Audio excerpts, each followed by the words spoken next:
I've definitely hit at least my bottom. And of course, you never think that it could happen to you, you know, but here I am. I'm under grand jury indictment due to cocaine. I've lost my ex-wife and my baby, and I'm basically penniless. Okay, open the doors. Let's go. Get them unloaded. My physical problem mainly is pancreatitis. Consequently, I've had my spleen and pancreas removed as a result of alcoholism. If I should take another drink, I'll die within a month.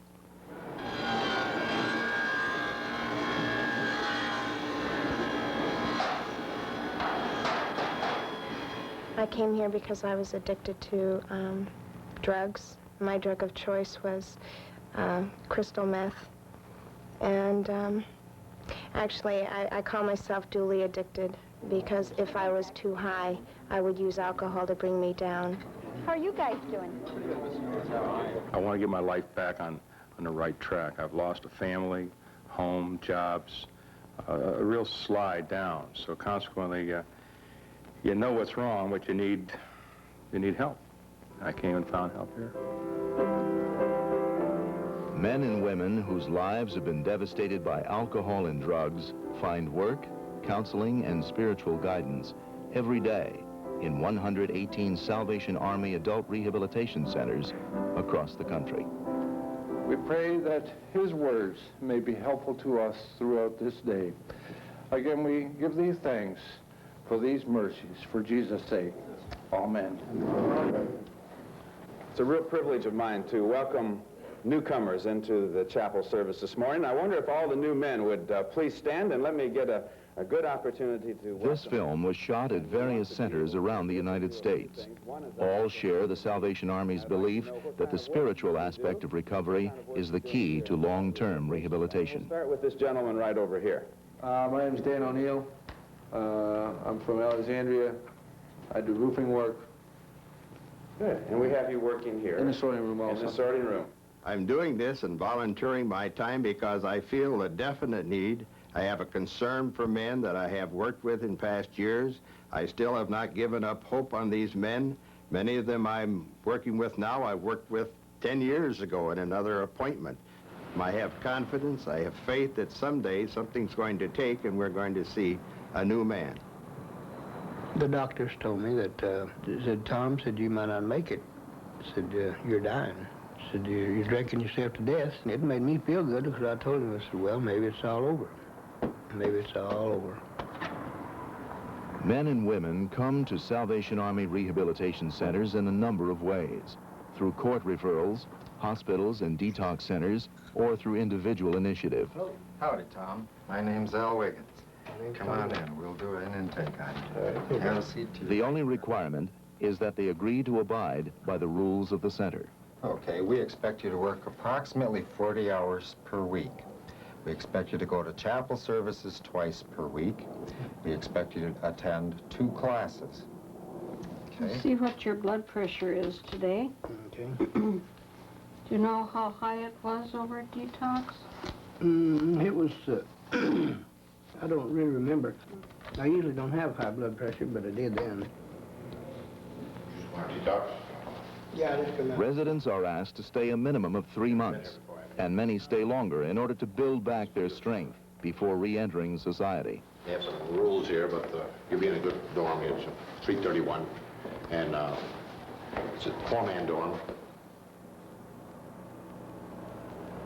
One of the greatest things that we deal with here is loneliness. We find that a man comes into the center, he's been rejected from all sides, parents, wife, children. No one cares, no one is there. But you know what happens is, when a man's desperate, when his boat's sinking, he's going to ask God to help him.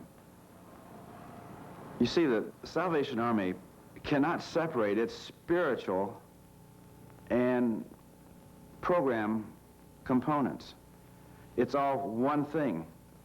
Our counselors are professional and trained counselors, and they know how to talk to a man about his spiritual needs.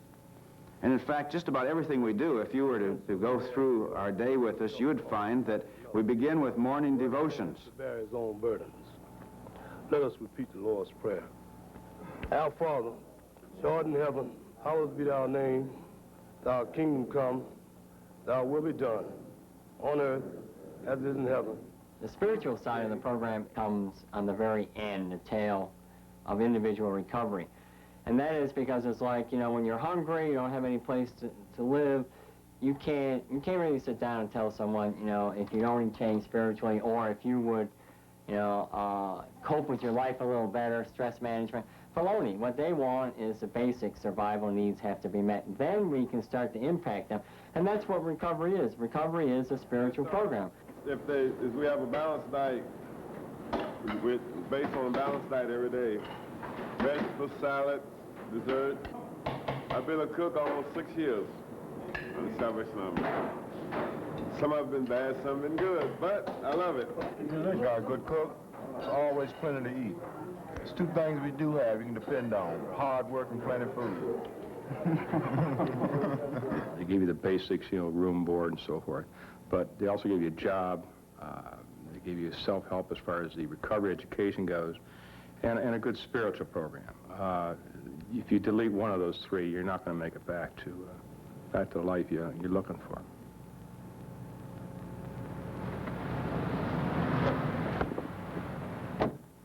Donations of furniture, clothes, collectibles, and other items are either dropped off at attended collection centers or picked up by Salvation Army Red Shield trucks. Residents unload trucks and sort goods, which are then either sold as is or repaired in the center's various shops. I really get a sense of satisfaction repairing these TVs, especially when I have one that's real difficult and I'm able to make the thing function. I'm very glad that I've been able to continue in my field here at the Salvation Army. It's because it's the only type of work I've really liked. Residents then supply the surrounding Salvation Army stores with needed inventory in their many departments. This entire process, from donor to store customer, is the heart of the center's work therapy program. The sales from these stores make the rehabilitation centers self-supporting. I learned how to be assertive. I learned how to understand, the understanding of sales, working with people. I believe a person needs that when he turns back to employment. I am grateful. I'm grateful to the Lord for putting the miracle of the Salvation Army in my life, for opening the door of sobriety for me. You want to come to me with that address right now? All right, our address, 7117 Leesville Boulevard. 10-4. I've been with the Salvation Army now a year and 6 months. I had gotten in trouble in my teenage years, and the judge gave me a break and sent me to the Salvation Army to take a look at their rehabilitation center. During the first 90 days, I didn't think I was going to make it. You know, I just didn't really like it there that much. And then I started to really look at myself and realize that I had better do something. It was me that was, you know, looking at the world and trying to make it suit myself, and it just didn't work that way. I feel pretty stable right now as far as, you know, being in the rehab and coming back out into the real world, accepting the responsibilities. And it seems like the bills keep coming forever, so I must be doing something right. When residents go out into the community, people are there who've become active supporters of the center's activities. I am the chairman of the Salvation Army Advisory Council here at the center. There were a number of people in the adjoining associations very hard against the Army. They thought that there would be alcoholics laying on the streets, in their lawns, and they thought that this would be a detriment to the community. Hello. Good morning, ma'am. I'm with the Salvation Army to pick up your donations. Okay. After 6 months, they came to the public hearing and said, in one case, the lady said, please delete anything that I have said bad about the Army. I wish we had good citizens like the Salvation Army on Little River Turnpike all the time. It's definitely a safe place. It's a very clean building. It's run with a lot of heart. We feel that the Salvation Army really does a very good job and is very helpful to the people that stay here. They've lost all their money, they've lost their self-esteem. The Salvation Army has them doing something useful. They feel better about themselves and better about the things that they're doing. Ma'am, here's a receipt for you from the Salvation Army for the donations. We thank you. Okay, thank you very much. Have a good day. Thank you. You too. How many people here got a problem with drugs? At the end of a day's work, residents attend various alcohol and drug counseling sessions. Now, how many of you guys can honestly say you don't want to do drugs or alcohol? You really don't want to do drugs or alcohol? Really don't. And you guys have stopped drinking and stopped drugging probably on more than one occasion in your lives, right? Have things gotten better? Never felt better in my whole entire life, you know. Then, you know, all of a sudden, I just let it go back down. Why? I had put myself on what they say is on pink cloud. You know, once I got up there, I didn't think I needed to go to NA, no AA meetings or anything. I just tried to do it on my own, you know, and I failed. Why? I didn't have enough willpower. I wasn't strong enough. Can you guys identify with what he just said? Yeah. Yeah. Each of you, when you leave here in the morning to go to your jobs or whatever you're going to do, you're faced with a decision. You got to make a decision. The decision is, am I going to drink or use drugs, or am I going to make it through this day without using anything? If you decide to go through this day without using anything, then you are faced with a series of choices. Life, I don't believe, is that complicated. Life is exactly that, a series of choices. And some of us make good choices, and some of us make bad choices. I was really in very bad shape. I needed help. And I was fortunate to be able to come in and find a safe haven where I could get help. And I did. I stayed a number of months. I first went in the sorting room, which got awfully hard on the feet, 8 hours a day, but I got used to that. I have never been one who thought any work was demeaning. I could use what I learned here by dealing with the customers, on dealing with people on the outside world. So work therapy, it teaches you how to get along with other people, whereas before I really didn't get along with people that well. You know, I just pushed them aside a lot of the time, so it makes me realize that I have to get along with other people in order to live. One of the main barriers for single mothers coming into treatment is that they don't really want to give up their children. So we started the Family Recovery Program where they can bring their children. That's very, very different and very new. As a matter of fact, we're one of the few programs in the country that's doing that. One thing that has drawn me to work with the Salvation Army is that I see that when there is a need, they meet it. We don't get caught up in a lot of long bureaucratic snafus. The need is there. Let's get a proposal together. Let's see how best we can meet it, and let's get at it. Sometimes in group, we discuss difficult subjects. The relationships I used to have were constantly where I was getting beat up all the time. And in one relationship, my daughter was being battered too. My life is no longer controlled by drugs or alcohol. And I don't need those kind of relationships anymore. I can get on with my life. The majority of people that are in treatment, you know, for alcoholism and drug addiction have come from dysfunctional families or alcoholic families, and that always trying to keep control.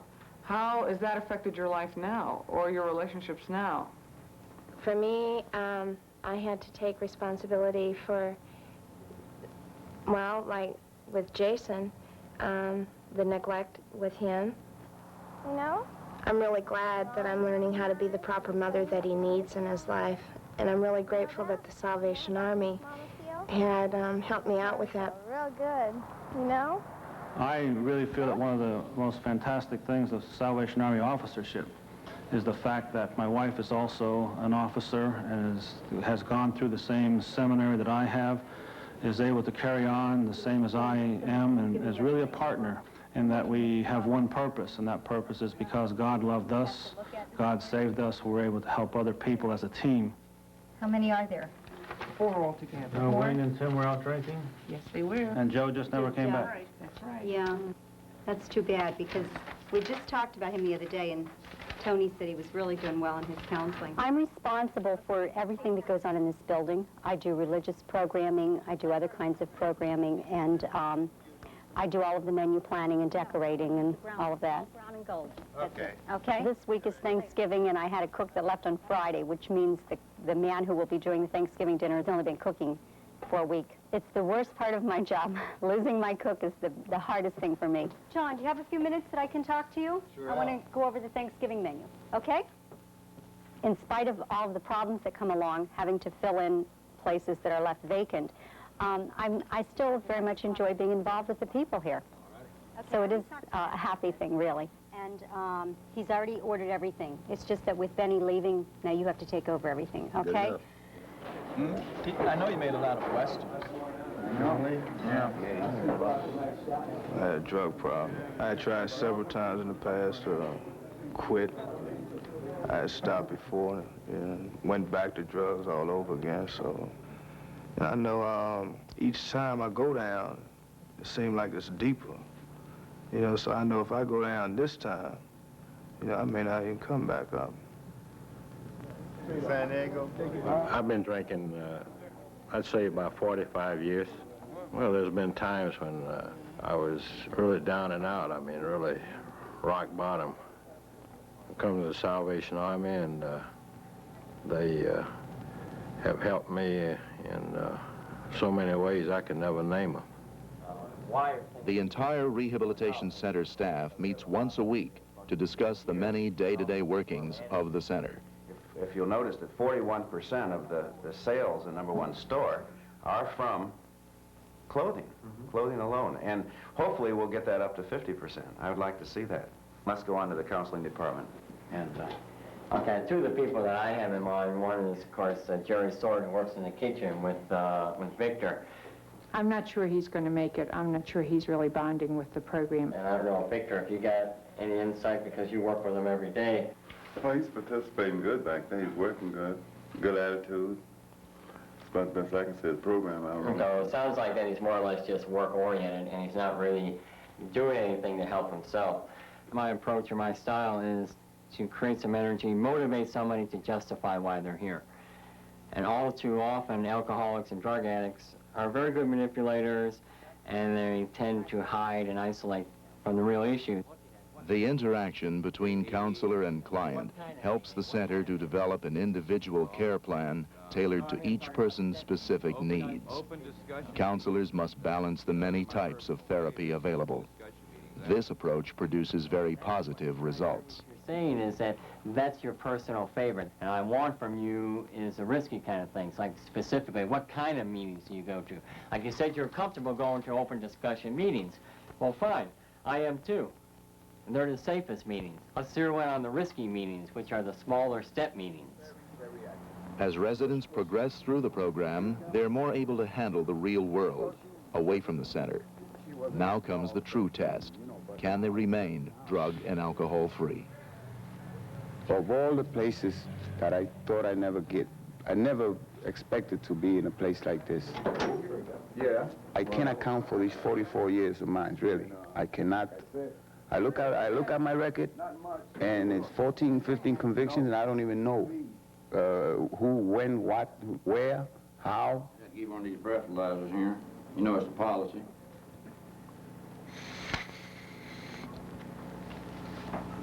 Well, 3 zeros. That means you passed. I never had anyone told me anything about what I was going to go through concerning addiction. Son, I would like to tell you so much of what I have suffered. And I don't want you to go through what I've been through all my life. I want you to understand that God is alive. God is a way out. He loves you. But he's somebody I think we could help. And if you agree with me on that, then we can go ahead and readmit him. I am going to see Odell Riggins. I am an alcoholic in recovery. I'm very grateful. And I want very much to be able to grow myself and to share that with other people. So it's a ministry to me. It's not just a job, and that's why I'm here. Really positive about turning the direction around for yourself. Oh, well, you know, I am trying hard as I can, you know. Okay, but Odell, if you've really been to some meetings, then you know better than that. We are really concerned, and we don't want to help you in your negative behavior. Well, my behavior is not negative. Well, I sure don't call positive what happened this weekend. Well, not, I mean, the problem that I had, right? But it's this weekend, I understand it here. It was, well, I went somewhere where I shouldn't have went, right? You know, I was around some friends that I knew, whatever, you know. Mm-hmm. And he was having a birthday party for his son, right? And I just made one of those mistakes, you know. Yeah, well, you know, I mean, that was the first time this happened, you know, and... But you came to us from detox. Right. So it's not the first time that it's happened. I can't buy that. So I'm going to tell you that at this point we are not going to readmit you. If you are really serious, I hope it never gets easy for me, because then I would be afraid that I would get hardened, and I don't want to get hardened because I have to make a lot of tough love decisions. Sometimes 20 in an hour. Many of the men have difficulties because they haven't been socialized. The main thing that they've done is find people who deal in drugs or find people who will drink with them, and so they don't really know how to enjoy life. The center is really a social center where people gather, and they, whether it's shooting pool or sitting around the recreation area, but they're always involved. The home environment's really important to me, that I have a place to go, not to just work and be on my own, and to have people that I can talk to when I get home if I have a hard day. Things like that's real important. Pretty hard out there. Hey, I got some mail today. Oh, yeah? That's my oldest boy. He's You from, gonna stick around here? the one I told you was Virginia. Now let's really sing it with some enthusiasm, expression, and sing it out, okay? Liz? Sing now. One day at a time, sweet Jesus, that's all I'm asking from you. The enthusiasm these fellows show is really about the greatest substitute for alcohol I can think of. And of course you can hear they're not great voices, but they enjoy singing, and they don't need any other highs. Lord, help me today, show me the way, one day at a time. For 17 years I was kind of kicking around the country, much similarly to some of our fellows here. I was feeling just absolutely rotten about myself. I didn't want to apply for a job because I thought I'd fail. I thought my past had failed and there was no future. Teach me to take one day at a time, one day at a time, sweet Jesus. There was a spiritual change in my life. It was just one afternoon. I was sitting, I had a bottle of wine in my hand. And I said, God, I can't live like this anymore.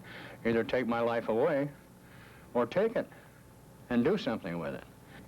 And once he's taken it all, it's gone. And your life has changed. It's brand new. It starts all over again. I never thought my wife would come back to me. I think alcoholism is a very insidious disease, and it does affect the family. One is filled with many emotions, anger, loneliness. But what joy when he overcame this, when God just moved in and prayers were answered. It's like a different life. It's like you pull the blinds and you can't even imagine that sort of a life anymore.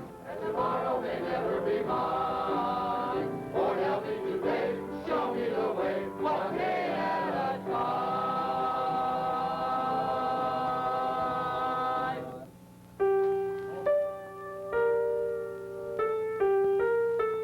I'd say that music means more to me than probably anything else in the world.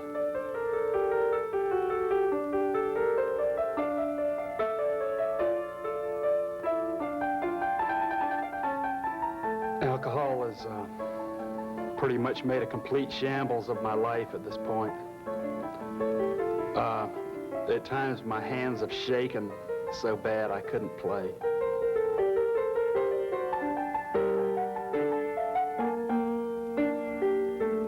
I'm just trying to get some time sober in here so I can start building my life back up again.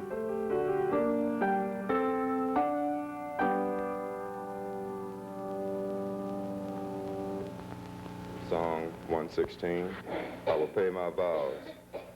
I love the Lord because he hath heard my voice and my supplications. I feel God is playing an important part in my recovery. As long as I stay God-like, I have no reason to drink. Gracious is the Lord and righteous. Yea, our God is merciful. The Lord preserves his temple. I'd like to thank God for giving me the opportunity to be with my son, and I'd like to thank God for giving me the willingness it takes to be in this program and to do the changing that I need to succeed in my life. Any intentions? Yeah, I'd like to pray for willingness, to have God show me to have more compassion for others and to understand what I need to do for myself.